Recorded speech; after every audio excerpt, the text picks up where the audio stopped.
एक पर्सन अपने daily life में बहुत सारे लोगों से कम्युनिकेशन करता है। अगर वो कॉलेज में पढ़ रहा है तो अपने कॉलेज के फ्रेंड से बातें करता है, अपने टीचर से बातें करता है, अगर वो अपने घर पे है तो अपने फैमिली मेंबर से बातें करता है, मार्केट में होता है तो बहुत सारे लोगों से कम्युनिकेशन करता है एंड इन सारे कम्युनिकेशन के अंदर वो वर्बल कम्युनिकेशन का यूज़ करता है। मतलब हम पूरे दिन वर्बल कम्युनिकेशन का ही यूज़ करके कम्युनिकेशन करते हैं। तो हमें ये चीज़ पता होना चाहिए कि वर्बल कम्युनिकेशन करने का क्या फ़ायदा है एंड इसका क्या नुकसान है, ये चीज़ हमें पता होना चाहिए। तो आज की इस वीडियो लेक्चर के अंदर हम लोग डिस्कस करने वाले हैं advantage and disadvantage of verbal communication. Verbal communication का जो एडवांटेजेस होते हैं, ये ऐसे कुछ पॉइंट्स हैं जो हमने यहाँ पे मेंशन कर रखा है। सबसे पहली पॉइंट ये है इंस्टेंट फीडबैक। मतलब अगर आप किसी पर्सन से कम्युनिकेशन कर रहे हैं और आप चाहते हैं कि हमको तुरंत फीडबैक मिले, तुरंत रिएक्शन मिले, तुरंत जवाब मिले, तो हमें वर्बल कम्युनिकेशन का यूज़ करना चाहिए। तो यहाँ पे इंस्टेंट फीडबैक आती है। Second point, build better relationship. मतलब अगर आप किसी पर्सन से कम्युनिकेशन करके रिलेशनशिप को बेटर करना चाहते हैं तो हमें वर्बल कम्युनिकेशन का यूज करना चाहिए, क्योंकि इसका यूज करके हम लोग बेटर रिलेशनशिप को बिल्डअप कर सकते हैं।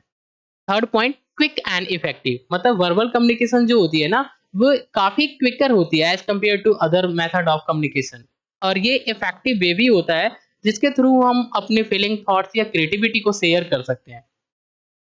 Fourth point, easy to understand. मतलब वर्बल कम्युनिकेशन का यूज करके हम लोग एक दूसरे को आसानी से समझ सकते हैं, इजीली अंडरस्टूड कर सकते हैं, उसकी फीलिंग, थॉट एंड क्रिएटिविटी को हम लोग बात करके, शेयर करके समझ सकते हैं कि अगले के दिमाग में क्या चल रहा है और क्या चीज हमको मिलकर के काम करना चाहिए। तो ये चीज अंडरस्टैंडिंग बनाना है तो वर्बल कम्युनिकेशन का यूज करके हम लोग अंडरस्टैंडिंग बना सकते हैं।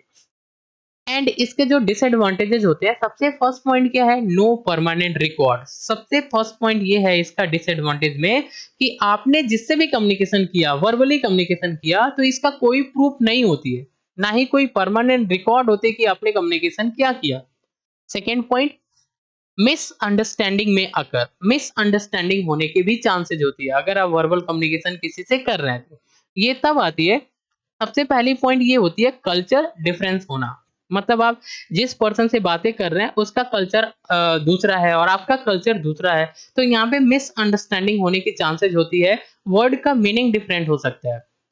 और अगर आप किसी कंपनी में काम कर रहे हैं तो कंपनी में आप किसी बड़े पोस्ट पे हैं एंड अगला पर्सन जिससे आप कम्युनिकेशन कर रहे हैं वो छोटे पोस्ट पे है, या वो बड़े पोस्ट पे है, आप छोटे पोस्ट पे हैं, तो यहाँ पे वर्ड का मीनिंग डिफरेंट होने लगता है, तो यहाँ पे मिसअंडरस्टैंडिंग की चांसेस होती है। तो ऐसे कई सारे सिचुएशन कम्युनिकेशन के अंदर देखा जाता है जिसकी वजह से मिसअंडरस्टैंडिंग होने की चांसेस होती है।